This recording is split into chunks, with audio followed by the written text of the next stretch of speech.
All right, I had a couple of thoughts with regards to deadlifts, and there's a lot of talk about what makes a true deadlift between a touch and go method and a dead stop method where the bar's resting on the floor. For people who don't know what the touch and go method is, it looks something like this. You'll set up normally with a conventional deadlift stance or whatever stance you want. You pick up the bar and you just glance it off the floor, ideally under control for every rep, just like that. The difference between a deadlift like that and a dead stop deadlift where the bar settles on the floor is that it looks like this. You get the chance to reset, make your pull, and it has that couple of seconds where you actually get the chance to reset, readjust your grip if you need to, lower the bar, and the bar settles on the ground. Now, rather than vilifying one method and saying the other method is the only way as a testimony to true strength and being a true lift and not being a cheating method like a lot of people call that touch and go method, using a deadlift that has the tap and go actually has some benefits that a lot of people sort of don't think about. So with the dead stop deadlift first, there's a couple things that get forfeited. First of all, the eccentric tension gets lowered. When you go down, especially when there's a lot more weight on the bar, when you go down with a dead stop deadlift, most of the videos that you're going to see on the internet where people are doing, let's say, a set of 3 or 5 reps with a lot of weight on the bar, that bar drops right away. The bar slams down to the floor.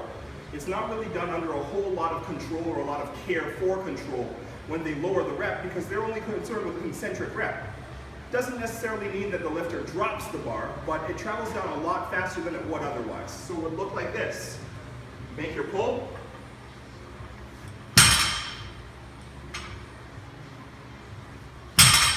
You'll see a lot of videos that look something like that online.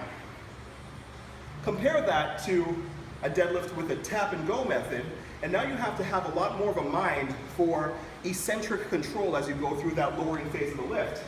If you want to maintain good form and technique, you're not going to be able to afford to drop as fast as I just dropped unless you have a very aggressive bounce off the ground, which is not really an efficient way to deadlift or a safe way to deadlift or anything. So, make your pull, under control, tap and go. So there's a little bit more of an attention to that negative rep this way.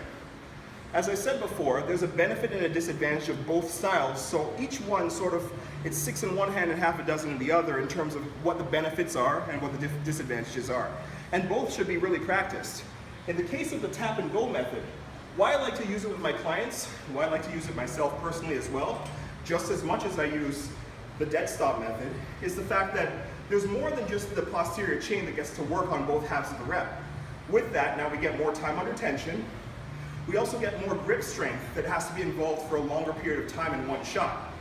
With the dead stop, you put the bar down, you get the chance to slacken your grip a little bit, reset your grip if you need to, and then reset. The eccentric control as well has a lot more lower back and hamstring dominance and gluteal dominance since you don't get to really slacken up or reset when you're on the floor. So that's something, aside from that, just general conditioning of it, it makes a 500-pound tap and go method deadlift have a little bit more credit to it than just looking at the thing that bounces off the floor all the time.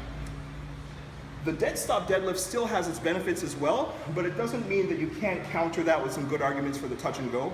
And so my advice for everybody is to actually practice both methods under safe pretenses and do that going forward. So that's it.